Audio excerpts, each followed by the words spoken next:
Yo creo que, pues primero, lo primero que, pues, que tenemos que hacer es como, pues celebrar también, permitirnos celebrar. Ha sido,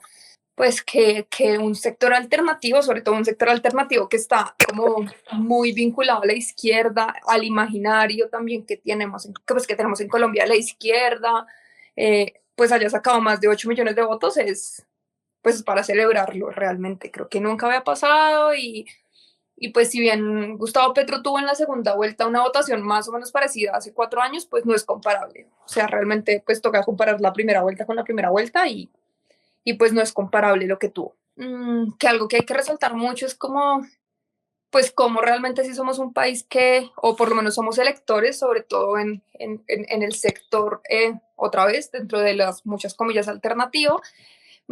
que sí castigó muy duro como al centro político o al centro político que representaba a Sergio Fajardo, y es, pues efectivamente lo que pasó fue penoso realmente. O sea, no hay otra forma de llamarlo, es un político que llegó a tener mucha fuerza, que hace 4 años casi pasa a la segunda vuelta y que casi pasa por muy poquitos votos. O sea, la diferencia realmente hace 4 años fueron muy poquitos y este año no sacó ni siquiera 1 millón. Entonces yo creo que sí realmente hubo como un castigo de alguna manera por parte de los y las personas que se sentían identificadas con ese centro político, pues ante una falta de toma de decisión de los últimos años, ante haberse, pues yo sé que ya es muy trillado decir que haberse ido a ver ballenas, pero no solo él se fue a ver ballenas, sino también Robledo ha hecho como manifestaciones que uno ya un poco lo cree senil. Entonces yo creo que eso es muy importante y creo que si bien sí llama la atención que un, como un cambio, pues, pucha, un cambio entre muchas comillas, o alguien que dice ser el cambio, pero que es un cambio de derecha, pues también haya tenido semejante votación que fue Rodolfo Hernández. Yo creo que yo creo que si Rodolfo Hernández está en segunda vuelta y creo que si Rodolfo Hernández eventualmente llega a ganar, es muestra de la falta de formación política que tenemos, porque no tiene una sola propuesta estructurada, no tiene un plan de gobierno decente, no tiene ni idea cómo funciona el país, cómo funciona el país de manera normativa, cómo funciona el país desde lo más básico que es su organización, en tres ramas del poder público, no tiene respeto y no siente respeto por la ley y es alguien que abanderado contra la corrupción está investigado por corrupción, lo cual a mí me parece muy grave. Pero yo creo que lo que demuestra es eso, es una falta de formación. Suelta frases o hasta antes de la primera vuelta, o sea, ahorita siento otra cosa con respecto a Rodolfo, pero él soltaba frases llamativas en TikTok, tres o cuatro cosas que sonaban medio bien, y ante el estigma que tiene la izquierda y ante, no sé, el choque que puede generar un poco a veces Gustavo Petro, porque pues sí tiene muchas cosas que criticarle, pues él terminó llamando mucho la atención. Creo que también llamó mucho la atención porque nadie le ponía atención. O sea, él, nadie le preguntaba cuáles eran sus propuestas, a él nadie le preguntaba qué pensaba sobre las cosas trascendentales. Él tenía TikTok y a punta de TikToks, pues vendió una imagen muy armada, muy de un equipo de comunicaciones maravilloso, no voy a decir que no, por lo menos en hacer crecer el imaginario. Y ahorita cuando le están preguntando las cosas estructurales, ahorita cuando él sí tiene la atención encima, es cuando se ha notado que él no tiene ni puta idea. Y perdón, el puta idea, pero no tiene, o sea, no tiene idea de cómo funciona el país. Entonces yo creo que si bien sí le apostamos a un cambio en la generalidad, ese cambio, al menos hasta la primera vuelta, con Rodolfo Hernández, se puede ver como sí, como una falta de formación, como como lo que le gusta a la gente, unas frases sueltas, unos llamados de atención a lo que nos molesta, a que existan politiqueros, existan corruptos, existan ladrones, existan mentirosos, a que nosotros asociamos la política como eso, solo de esta manera, y pues, pues ya, como efectivamente si hay un golpe muy grande al uribismo y a la derecha tradicional, muy grande, tanto pues que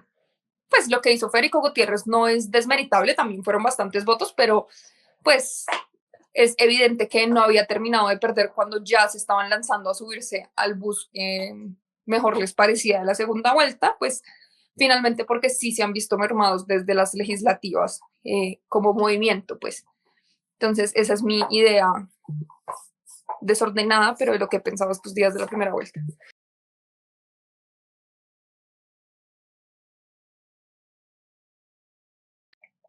Yo creo que es un papel muy importante. Yo creo que a pesar de que tenemos las sentencias y que tenemos una sentencia pues muy reciente, que pues fue muy trabajada, muy luchada, con un movimiento de muchas mujeres detrás, que muy juiciosamente se logró despenalizar el aborto hasta la semana 24, creo que sí tenemos una experiencia de Estados Unidos o una experiencia que podamos decir que no todo está ganado y que los movimientos antiderechos y los movimientos de muy derecha, de ultraderecha y los movimientos cristianos y fanáticos pues en el mundo han cogido fuerza es Estados Unidos. En Estados Unidos hace 70 años que una sentencia de la Corte Suprema de Justicia despenalizó el aborto o dio la posibilidad de abortar apelando a la libertad. Hoy está en entredicho y hoy las posibilidades de que la nueva Corte Suprema, que después de Trump terminó siendo una corte muy de corte de derecha, lo prohíba o le dé la posibilidad a los estados de prohibirla, que es casi lo mismo. Entonces, yo creo que los partidos políticos y las elecciones tienen mucho que ver porque en el caso del aborto en Colombia necesita una reglamentación por parte del Ministerio de Salud, necesita una implementación en el sistema de salud, necesita una implementación y acompañamiento en el sector justicia, necesita que los sistemas educativos informen al respecto. Entonces, como hay todo un andamiaje que necesita ser activado por parte del Ejecutivo, es muy importante las elecciones para esto. En el caso particular de las elecciones ahorita, pues bueno, también Petro ha tenido salidas en falso y hablar de aborto cero en un principio, pues no era como la forma más acertada de decir que iba a garantizar nuestro derecho. Sin embargo, pues las últimas veces que ha hablado ha dicho que se va a garantizar de la manera en cómo se debe garantizar, es decir, tener acceso a servicios de salud que garanticen el aborto hasta la semana 24 de manera libre y en las condiciones en las que la Corte dijo y después de la semana 24 también en las condiciones en las que la Corte pues, lo ha establecido. Y esto es vital porque pues es precisamente desde su cartera o desde las diferentes carteras que pudiera implementar que se va a llevar a cabo. Entonces, finalmente, los derechos así estén reconocidos por un órgano constitucional, pues si no hay realmente una idea del Ejecutivo de materializarlos, pues va a tocar como comenzar a materializarlos como tocó durante 14 años con la otra sentencia, a punta de tutelas, a punta de resoluciones pequeñas, más tutelas y que la Corte siga llenando de contenido un derecho que pues tiene bastantísimo desarrollo, de hecho, en la Corte Constitucional. Entonces sí es importante. Rolfo ha dicho que si bien él no está en desacuerdo, como hay tanta polémica al respecto, muy en su desconocimiento de lo que es un derecho fundamental, de cómo se hacen las consultas populares, de cómo se hace no sé qué cosa se le ocurra, él dice que preguntaría, que haría casi que como un plebiscito, pues, pero nunca ha dicho como la forma legal, entonces tendría que adivinar, pero le preguntaría al pueblo colombiano qué quiere. Y obviamente ahí entran muchos factores de riesgo y Colombia es un país muy conservador, que muchas personas están en contra del aborto y que si bien por encuestas podemos saber que la mayoría de personas están en contra de penalizar el aborto, no quiere decir que no estén a favor de reducir las posibilidades de las mujeres de acceder al aborto. Entonces, pues efectivamente son muy importantes, las legislativas también son, pues el legislativo también es muy importante, debería existir una ley integral que no solo contemple el aborto, sino el acceso y la garantía de los demás derechos sexuales y reproductivos y también pues una educación sexual integral, porque pues efectivamente hay que reducir el embarazo adolescente, hay que garantizar el acceso a anticonceptivos, hay que garantizar que se pueda, no sé, hacer anticoncepción definitiva, que de existir, exista los sistemas, pues como el control reproductivo también, como en los hombres, bueno, como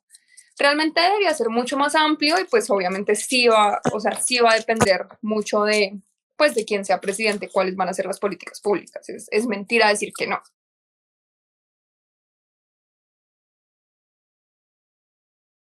A mí me parece que él es un peligro general.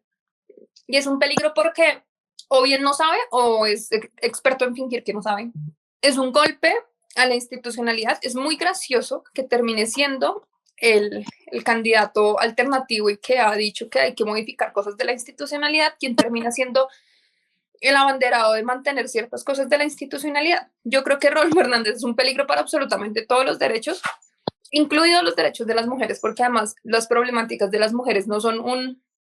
bloque de derechos que estén por ahí solos andando solos,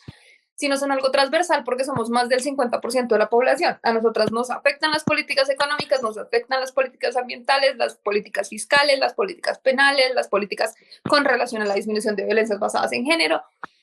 las políticas en salud, absolutamente todas, las de cultura. Entonces, finalmente la vida va a ser por bajito miserable. Y yo creo que sí va a tener grandes impactos. Además, yo creo que impactos que no solamente van como hacia quienes nosotras y nosotros, quienes hacemos campaña por Gustavo Petro, ponemos en primer lugar como prioridad, es decir, son las víctimas del conflicto, son las personas por fuera de las grandes capitales, son las personas que están en los centros rurales, en las periferias, quienes merecen mayor atención del Estado, claro, porque es donde el Estado no ha estado, es donde el Estado debería estar, donde debería ser presencia, donde se debería garantizar los derechos, el acceso a los mínimos vitales. Normalmente pasaba, o mucha gente con Duque pensó que pasaba, y es que Duque finalmente sí afectó a las personas en la capital y sobre todo la pandemia, pero a mucha gente no le afectó tanto. Y yo creo que lo que podría pasar con Rodolfo Hernández es que finalmente toque absolutamente todos los espacios y a todas las personas que vivimos en el país, porque él tome decisiones arbitrarias. Ya ha dicho que le importa, bueno, que se limpia el culo con la ley, que es muy diciente. Y, y si bien se ha hablado mucho como de los decretos que él firmaría 10 minutos después de sentarse, pues finalmente el estado de excepción, el hacer alocuciones presidenciales todos los días, el gobernar sin el legislativo, el seguir diciendo que el legislativo son un nido de ratas, sino quienes finalmente le tienen que como apoyar las leyes. Yo creo que sí puede haber un control, pero no un control tan grande, sobre todo porque está teniendo, pues lo acompaña básicamente todo el uribismo, toda la derecha que tiene gran peso en el Congreso, o sea, seguimos teniendo gran peso de la derecha dentro del Congreso, y no creo que en aras de la institucionalidad la derecha deje de perseguir el poder. Yo creo que finalmente sí se están aliando con Rodolfo, pues para poder seguir teniendo poder y para llegar a acuerdos que no van a ser públicos. O sea, efectivamente el uribismo no es tan estúpido como un poco como si fue el centro de ir a poner una carta de condiciones. No, ellos saben que no tienen que publicarla para después hacerla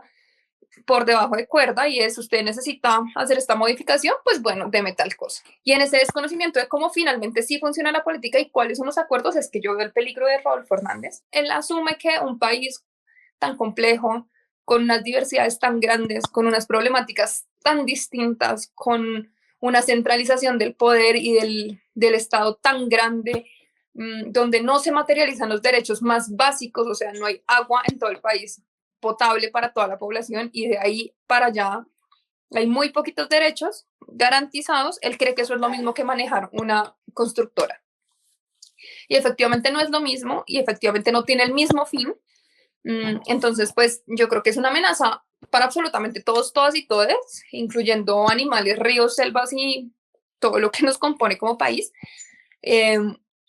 y es bien preocupante si uno, o sea, como cuando uno se sienta realmente a pensar cuáles serían las consecuencias de una persona eh, como él en el poder.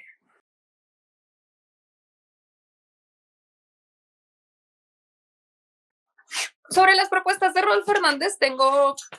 una opinión, y es que él se las inventó en Twitter, no existen. Él entregó 76 hojas de propuestas, en las que hay 3 para las mujeres, una que tiene que ver con igualdad salarial en los cargos públicos, la otra con flexibilidad laboral para las mujeres que tienen hijos, y la otra con una política pública integral de disminución de violencias de género.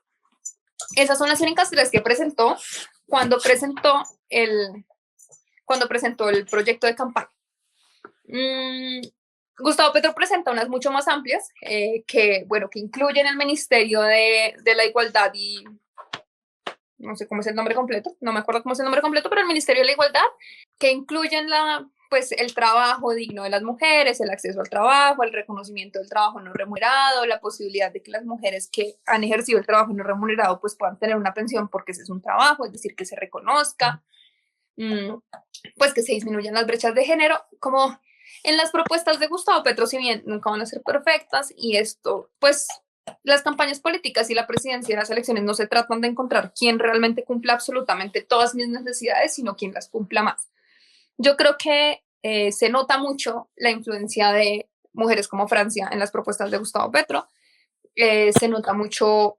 su influencia, se nota mucho su conocimiento, se nota mucho su experiencia personal y son mucho más integrales. Entonces uno puede ver propuestas que benefician a las mujeres en casi todos sus temas de campaña.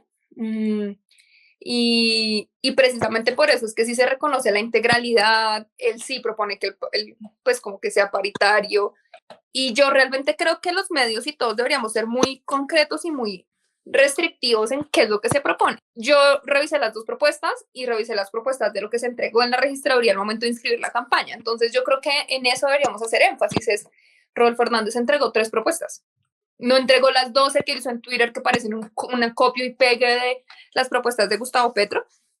En todos los ámbitos, en temas LGBTIQ también, él tiene 2 propuestas nomás, en Twitter puso 12. Entonces, yo creo que tenemos que quedarnos es con que a él no le interesó nunca hacer propuestas para las mujeres y ahorita se las está sacando pues del bolsillo porque efectivamente está siendo señalado de ser un misógino, machista y xenófobo, entonces las copia. Las de Petro son un poco más integrales, yo creo que lo importante es que reconozca algo muy importante y es el trabajo del cuidado y la economía del cuidado.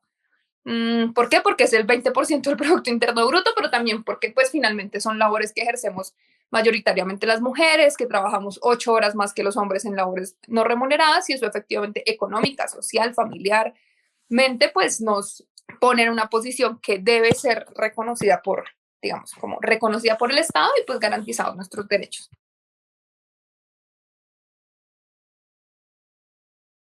El voto de las mujeres podría poner presidente, solo el voto de las mujeres. O sea, si todas las mujeres votáramos por Gustavo Petro, él sería presidente. Somos más de 20 millones del censo electoral, o sea, 20 de 39. Somos el 52 punto algo de la población, es decir, somos casi el 52% del censo electoral. ¿Somos decisivas? Sí, somos decisivas. Tenemos la posibilidad de poner presidente, la posibilidad de elegir quién es quien nos va a garantizar nuestros derechos. Y pues ya, o sea, finalmente somos una fuerza capaz de, como de elegir, ojalá salgamos más, ojalá logremos convencer a más mujeres, ojalá pues también seamos más críticas sobre cómo qué esperamos de la presidencia y de la importancia que tiene pues en nuestras vidas, quién es el gobierno, pues como quién está en cabeza del gobierno.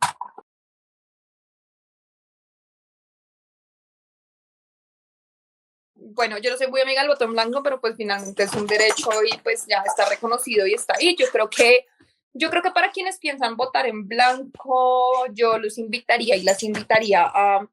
que sepamos que en la política no vamos a encontrar un candidato que se ajuste 100% a nuestras necesidades, porque tendríamos que escoger casi 50 millones de candidatos. Nosotros seríamos nuestro candidato perfecto para nosotros mismos, sino que estamos pensando en colectivo y que finalmente nuestras decisiones van a tener repercusiones para todos y para todas, y sobre todo para todas y todas aquellas personas que están en situaciones mucho más vulnerables. ¿Por qué? Pues porque son para ellos quienes deben ir dirigidas la mayoría de las políticas públicas y la mayoría de las políticas sociales. Entonces, uno, pues que es un derecho, pero que piensen mucho y también si uno no cree en ninguno de los dos, yo creo que ahí sí debería revisar muy bien los planes de gobierno, porque hay uno muy inteligente y hay uno hecho a las patadas. Yo abogaría por votar por el que está mejor construido. ¿Cuál creo que es la mejor pedagogía? Yo creo que identificar qué tipo de votante o contra qué tipo de persona nos estamos enfrentando que no esté tan segura. Entonces, yo pongo un ejemplo, como yo tengo familiares cercanos que les gusta como que el académico les diga, que se dejan llevar por las opiniones de expertos. Hay muchas opiniones de gente muy brillante o que ha trabajado mucho en temas muy de economía o temas de salud muy profundos o temas de impuestos muy profundos, o sea que son unos duros o duras en eso y que están apoyando a Gustavo. Yo me iría por ahí, como mira este video yo mandé el video a Alejandro Gaviria un poco de tías mías, o sea, esa fue mi estrategia número 1, como tú le crees a los académicos, toma. Pero yo creo que, por ejemplo, una gran estrategia también es hablar con la gente. La gente tiene muchos miedos y tiene muchos miedos que nos han vendido los medios de comunicación y es muy lindo también como romper con estos miedos. Gustavo Petro fue guerrillero, sí, fue guerrillero. Fue guerrillero hace 32 años, o sea, se desmovilizó hace 32 años. De pronto no tendríamos que explicar todas las vicisitudes en las cuales surge el M-19, ni cómo él hizo parte de una cosa o no, pero sí cómo han pasado 32 años. Es decir, él se desmovilizó antes de que yo naciera. Toda una vida lleva él haciendo política fuera de las armas. Y yo creo que si creemos en la paz, pues tenemos que creer que después de 32 años no debe ser nuestra vinculación. Y romper un poco de mitos, pero sí hablar con las personas como yo digo que siempre con el respeto. Hay veces me salgo de los chiros y digo que yo que ya no, que no puedo como con la paciencia y la pedagogía, pero en lo posible sí, porque yo creo que sí tenemos que identificar qué tipo de miedos y qué tipo de vacíos o qué tipo de preguntas tenga la otra persona y cómo podemos de una manera sencilla y de una manera amable hacerles ver pues que finalmente lo que dicen los medios de comunicación hegemónicos no necesariamente es verdad, pero sí identificarlos bien y, y tampoco darnos peleas que no nos queremos dar, es decir, ya no vamos a convencer a alguien que, o sea, alguien que sí tiene las posibilidades de leer, de tener acceso a la información, de estudiar, de hablar, que ha participado en política, de tomar una posición porque ellos ya la tomaron y la tomaron también partiendo de sus propios intereses personales y pues insultarlos solo nos saca a nosotros la piedra y no nos sirve para nada. Yo creo que está bien como caminarnos nuestras ciudades, invitarle a la gente un tinto y contarle la importancia de una política pensada para las mujeres, que incluya a la población LGBTI de verdad, que tenga un programa y una idea de reforma tributaria que sí garantice que pues que tributen quienes tienen que tributar más, que el agua se cuide y coger esas cosas de campaña y contarlas. Muy sencillo. Yo creo que si uno cuenta las cosas fácil, pues la gente se va convenciendo y ya tener paciencia. Ha sido una campaña dura, yo creo que de las más feas que he visto en mi vida. Entonces también quiero que sea 19 y no ya solo como o estar feliz o amargarme la vida, pero no leer como a los puntos a los que hemos llegado ahorita en campaña, que son realmente penosos. Siempre nos voy a invitar a todos y a todas y a todos a